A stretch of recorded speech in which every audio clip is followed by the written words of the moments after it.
कर्म न करियो कारो देखे ऊपर वालो, ए भैया देखे ऊपर वालो।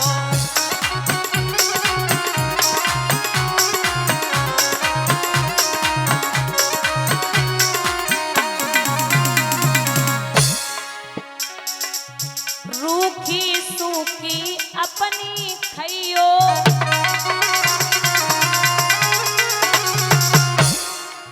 देख पराई मति ललचइयो।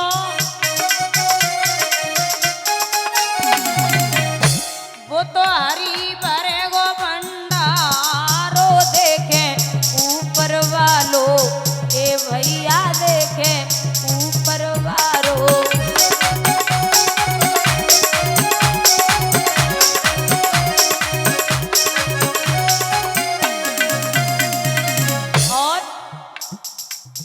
अपनी पत्नी प्राणन प्यारी,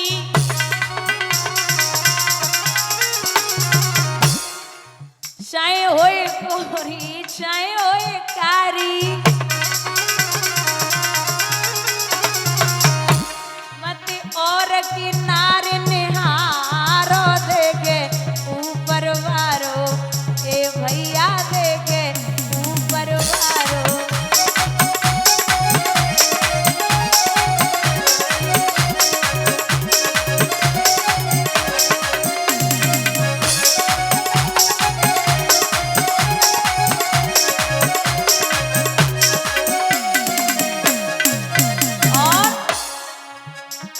करो तो रावण ने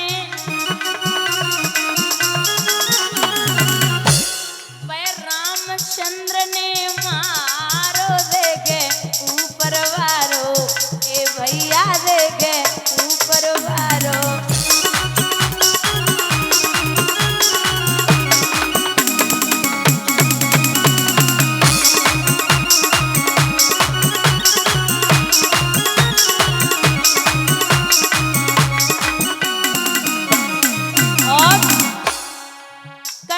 करो तो दुशासन ने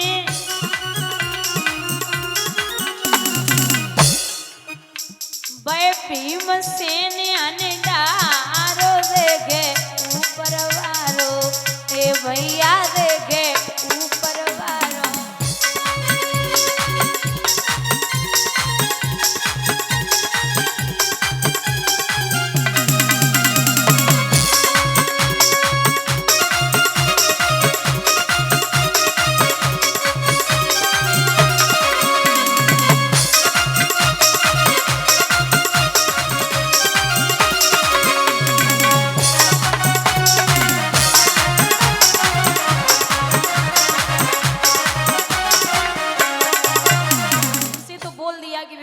लेकिन पिता से मत कहना। अब युवा है, एकदम गरम गरम खून खौल गया, बोले मैं अब तुम्हें बाद में देखूंगा, बाप को ही पहले देख ले। कैसे मना करेगा? ध्रुव का छोटा भाई है, सीधे कुबेर के महलों की तरफ चला तो कुबेर के यक्षों ने रास्ते में ही मार दिया। जब उत्तम मारे गए तो ध्रुव को खबर लगी है। जैसे ही ध्रुव को खबर लगी वैसे ही धावा बोल दिया, पूत ने अकेले ही लड़कर शत्रु का दिवाला फोड़ दिया। कुबेर और ध्रुव आमने सामने आ गए तो ध्रुव के बाबा का नाम है मनु और मनु के पिता हैं ब्रह्मा। दोनों आमने सामने आ गए और कहा है कि हे लाला, क्रोध पाप का जड़ होता, अब और किसी का क्या लोगे, इस क्रोधा बल में हे लाला अपनी ही शक्ति जला लोगे। क्रोध ना करो, जो आप करोगे एक न एक दिन सब समाप्त तो हो जाएगा। इतने क्रोध में मेल मिलाप करवाया। मां से ध्रुव फिर तपस्या करने के लिए चले। कितना भजन किया, इतना भजन किया। यहाँ आप सोच रहे हो कि 2 अगरबत्ती लगाने से मैं पार हो जाऊंगा, वो भी बिना भक्ति के, बस फॉर्मेलिटी पूरी की और लगाई अगरबत्ती, घुमाई और निकल ली। एक बात आपको बता दें, यहाँ से भरतना तक एक आदमी पैदल जाए, एक साइकिल से जाए, एक मोटरसाइकिल से जाए और एक गाड़ी से जाए तो सबसे जल्दी कौन पहुंचेगा? है? तेज बोला करो, गांव बराते आए तो तुम्हारे जैसे समझी लड़का घूरे फिर रहे, फिर जो गालियां उछले बिल की देती हो आप। तेज बोला करो। कौन पहुंचेगा? गाड़ी वाला, और सबसे बाद में पैदल वाला। जो आपकी सुबह शाम अगरबत्ती लग रही है ना, ये आप उनके लिए पैदल ही हो, तो इतनी देर लगेगी आपको। और पूजा के साथ साथ अगर संकीर्तन भी आप कर रहे हो, आपकी रफ्तार थोड़ी सी बड़ी साइकिल से हो, और सत्संग, पूजा, स्मरण, संकीर्तन सब हो रहा है, तो आप मोटरसाइकिल से मतलब तेज हो। और सब कुछ छोड़ छाड़ के अगर आप श्रीमद् भागवत या भजन या संकीर्तन या सत्संग सुनने के लिए अगर बैठे, और एक बार भी कथा में अगर 6 घंटे बैठे हो, ये प्रमाण है दादा कि अगर आप 6 घंटे कथा में बैठे और पूरे दिन में कथा स्मरण करते समय एक बार आंखों में आंसू आ गए, तो समझ लेना आप भगवान के सच्चे भक्त हो। बोलिए गोविंद भगवान की। कथा सुनने के लिए, कथा सिर्फ मनोरंजन नहीं है, कथा कथा है। अब ऐसे नहीं कि बैठ के फिर 2-4 ये बोला वो बोला बस हो गया, यहां से उठोगे बोले मजा आ गया, आनंद का तो नाम ही नहीं है, बोलते मजा आ गया। तो ये आनंददायक है, क्योंकि पहला ही श्लोक है सच्चिदानंद रूपाय। यहाँ की तो मैं जितनी बोलूंगी उतनी तारीफ करूं जितनी भी कमी है, क्योंकि कथा के लिए श्रोता, सरोता और सोता 3 प्रकार के होते हैं। श्रोता वो है जो कथा ढंग से सुने, जीवन में उतारे, कुछ घर पे लेके जाए, कुछ कोई पूछ ले कि क्या सुन के आए हो तो बता दे। और श्रोता वो सरोता, घर पे मन नहीं लगा, काम धंधे से फ्री हुए, चलो पंडाल में 2-4 बातें करेंगे और आराम से निकल लेंगे, क्या दिक्कत है। और सोता वो है, तुम्हारी जैसी वैसी माताएं कहीं कहीं होती हैं, वो उन्हें नींद नहीं ले पा रही है पंडाल में, लंबो से घूंघट डारो सोई गई, आरती को टाइम बहुत उठो जिज्जी हो गई आरती, ये सोता है।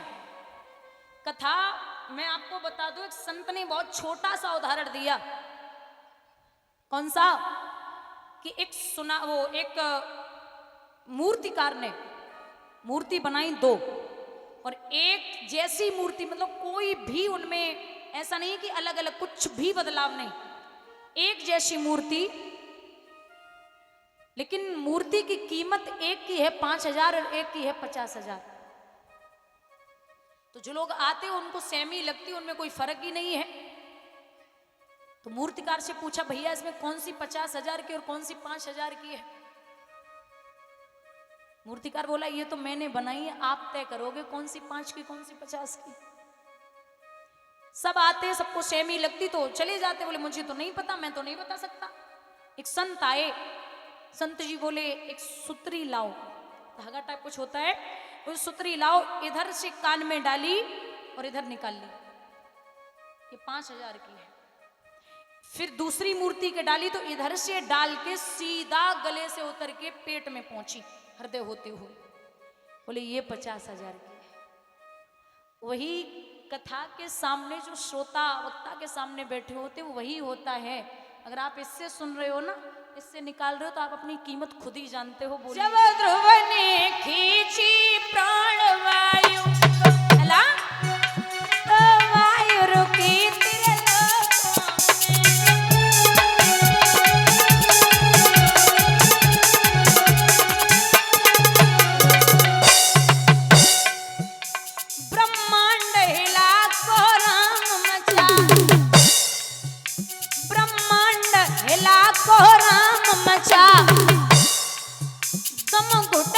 लगी प्राणियों की।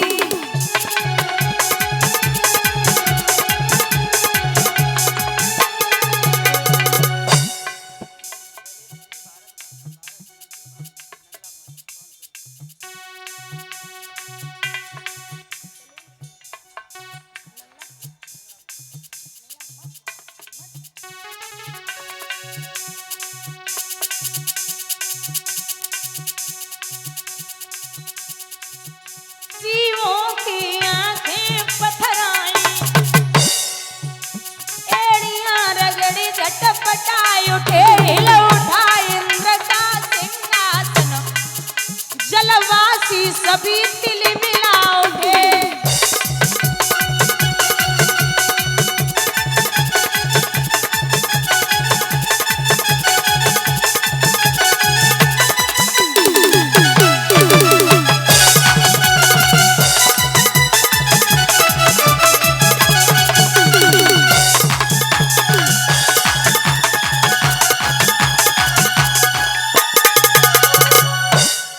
चौदह लोक 49 पवन, आठों बस पृथ्वी कांपे उठी, और से सूर्य हिले त्रिलोकों में, चंद्र पे लालिमा छाने लगी। इतनी हालत खराब है, जब सांस को रोक के अंगूठे के बल खड़े हुए इंद्र का सिंहासन हिल रहा है। शेष नाग जहर उगलने लगा। बाबा नारद बोले बस थोड़ी देर और, तुम्हें पता नहीं है कि वो 5 वर्ष का बच्चा, यानी कि 5 महीने हो गए, 6वां महीना लग गया, आपके भजन में बैठा स्मरण कर रहा है आपका नाम, आपको जाने में देर हो रही है। तो इंद्र को चैन नहीं है, इंद्र ने 5 अप्सराएं भेजी, जाकर के पहुंची, कहीं सर्प का वेश लेके, कहीं बिल्ली का, कहीं शेर का। ध्रुव को बार बार डरा रही, लेकिन ध्रुव ने आप पलक खोलने की तो छोड़ दो, हिला तक नहीं रही। भगवान के भक्त को सताना छोटी बात नहीं होती। भक्ति परिपूर्ण होनी चाहिए और निस्वार्थ होनी चाहिए। ऐसे नहीं कि तेरा तुझको अर्पण क्या लागे, मेरा तन मन धन सब कुछ है तेरा, और उससे ही बोलोगे कि बस बच्चे की नौकरी लग जाए घंटा चढ़ा दूंगा। भगवान भी यही कहते कि तू मेरा ही दिया हुआ मुझे ही देगा तो क्या फायदा है इसमें। मेरा दिया हुआ तू मुझे ही लालच दे रहा है, ये तो गलत बात है। प्रेम में निस्वार्थ, मतलब स्वार्थ नहीं होना चाहिए, भाव से आपका पूजा पाठ होना चाहिए। क्योंकि एक महाभारत के प्रसंग में एक छोटी सी कथा आती है कि भगवान का एक दिन निमंत्रण किया दुर्योधन ने, तो दुर्योधन जी ने 56 प्रकार के भोजन बनवाए। भगवान पहुंचे, अच्छा निमंत्रण आप किसी के यहाँ भोजन करने जाओ तो 2 ही शर्तों पे करना है भोजन किसी के भी यहाँ। एक तो कोई आपको प्रेम से जिमा रहा है, खिला रहा है तो आप भोजन कर सकते हो, या आपको बहुत तेज भूख लगी है, आपको प्रेम से कोई बिठाए हुए हैं तो आप भोजन कर सकते हैं। भोजन जो सामने वाला आपको भरपूर तरीके से सब कुछ गिना रहा है, मेरे यहाँ बना, ये बना, वो मैं इतना पैसे वाला हूँ, मैंने ये कर दिया वो कर दिया, पेट बातों से ही भर देगा तो भोजन में कोई स्वाद आने वाला नहीं है। कुछ लोग फेंकने वाले होते ना, कुछ लोग डबल फेंकने वाले होते, मतलब उनका पूरा एकदम हिस्ट्री आपको पूरा बता देंगे कि मेरे ये है, मेरे वो है, ये करना वो करना, मैंने ये किया वो किया। दुर्योधन बैठा था, अब दुर्योधन को तो आप सभी जानते हो कितना कैसा था, घमंडी। विदुर जी सामने बैठे थे, आइए कृष्ण, आज आपका निमंत्रण इसलिए किया क्योंकि पांडव क्या ही खिला सकते, मैंने आज आपके लिए 56 प्रकार के भोग बनवाए, मन कर रहा था आपको बुलाएं। भगवान बोले इसका कुछ ज्यादा हो गया। विदुर जी बैठे थे, भगवान ने एक बार चेहरा देखा, बोले दुर्योधन जी माफ करना, आज हमारा निमंत्रण आपसे पहले विदुर जी के यहाँ है। और ये विदुर जी तो घबरा गए, बोले खाने को तो दाने नहीं है, और ये पता नहीं कैसे बोलने लगे कि हमारे यहाँ निमंत्रण है, मैं क्या करूं। विदुर जी चुपचाप वहां से उठे और सुतपा, यानी कि विदुरानी थी विदुर की पत्नी सुतपा, उनसे जाकर के कहा कि देवी गजब हो गया। क्या हुआ? बोले आज तो मैं फंस गया। अरे बोलो क्या हुआ? बोले आज कन्हैया आ रहे हैं।